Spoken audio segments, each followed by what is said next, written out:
ఈరోజు నాతో పాటు పద్మ విభూషణ్ అందుకున్నట్టు యొక్క మనందరికీ ఇష్టమైన సినిమా కథానాయకుడైన యొక్క చిరంజీవి గారు, అలాగే తెలంగాణ నుంచి పద్మ అవార్డులు వచ్చినట్టు మిత్రుల కాస్త ప్రశాంతంగా ఉంది, సమయం కూడా తక్కువ ఉంది. పద్మ అవార్డులు వచ్చినట్టు యొక్క పెద్దలు వివిధ రంగాల్లో వాళ్ళ ప్రతిభను గుర్తించి ఈరోజు పద్మ అవార్డు వాళ్ళకు వచ్చింది. నేను ముఖ్యంగా అవార్డులు సన్మానాలు అవి పెద్దగా జీవితంలో తీసుకోను కూడా. కానీ ప్రధానమంత్రి గారు ఈ పద్మ అవార్డు ఈ స్థాయిలో మీకు ఇస్తున్నామని చెప్పిన తర్వాత నేను ఆయన మీద గౌరవంతో కాదనలేకపోయాను. ఒక సామాన్య రైతు కుటుంబంలో పుట్టి 4 కిలోమీటర్లు నడిచి స్కూలుకు వెళ్ళి తెలుగు మీడియంలో చదువుకొని అంచెలంచెలుగా ఆ స్థాయికి వెళ్ళిన నాకు కేంద్ర ప్రభుత్వం ఆ గౌరవాన్ని ఇచ్చింది అవుతుందో దానికి నేను కేంద్ర ప్రభుత్వానికి ధన్యవాదాలు చెప్తున్నా. వినమ్రంగా ఆ అవార్డుని స్వీకరిస్తున్నానని చెప్పాను ఆ రోజు. ఈరోజు రాష్ట్ర ముఖ్యమంత్రి శ్రీ రేవంత్ రెడ్డి గారిని నేను అభినందిస్తున్నాను. ఎందుకంటే ఒక మంచి ప్రతిభ ఉన్న వ్యక్తులను గుర్తించి కేంద్రం వాళ్ళకి పద్మ పురస్కారాలు ఇవ్వడం ఒక ఎత్తు అయితే,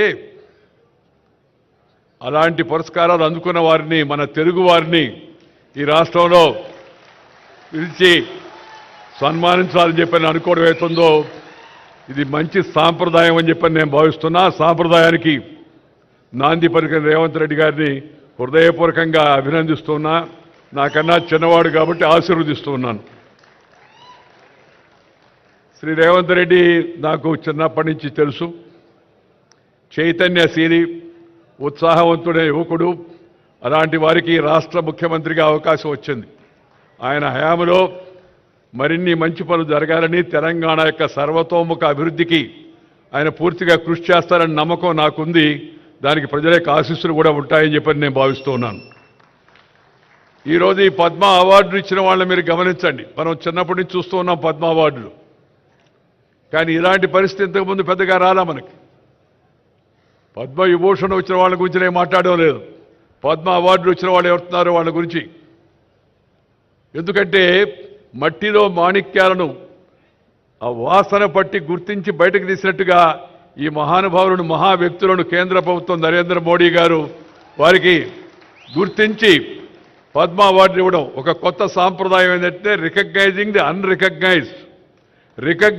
అన్రికగ్నైజ్డ్, గుర్తింపు పొందని యొక్క వ్యక్తులకు గుర్తింపునివ్వడం అనే కార్యక్రమం కింద ఈ మంచి సాంప్రదాయాన్ని చేపట్టారు.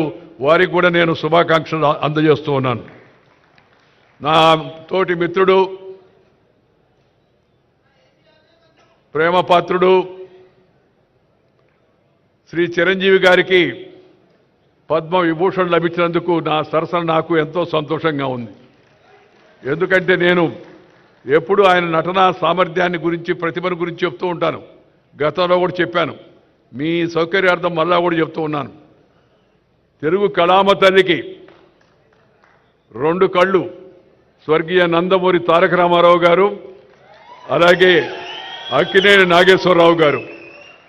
తెలుగు కళామ తల్లికి 2 కళ్ళు స్వర్గీయ నందమూరి తారక రామారావు గారు, అక్కినేని నాగేశ్వరరావు గారు అయితే 3వ కన్ను శ్రీ చిరంజీవి గారని చెప్పని సందర్భంగా నేను మనం చేస్తా ఉన్నాను. ఈ విషయం నేను ఇవాళ చెప్పడం లేదు, ఆయనకు అవార్డు లభించింది కాబట్టి. చాలా కాలం కింద విజయవాడలో ఈ విషయాన్ని చెప్పాను. ఎందుకంటే ఆయనలో ఉన్న ప్రతిభను నేను గుర్తించాను కాబట్టి, నాకు నచ్చింది కాబట్టి, జనం మెచ్చింది కాబట్టి ఆ విషయాన్ని చెప్పడం జరిగింది. ఎందుకంటే మరి తన నటనా కౌశల్యం ద్వారా ప్రజానికాన్ని రంజింప చేయడం, దానికోసం నిరంతరం శ్రమిస్తూ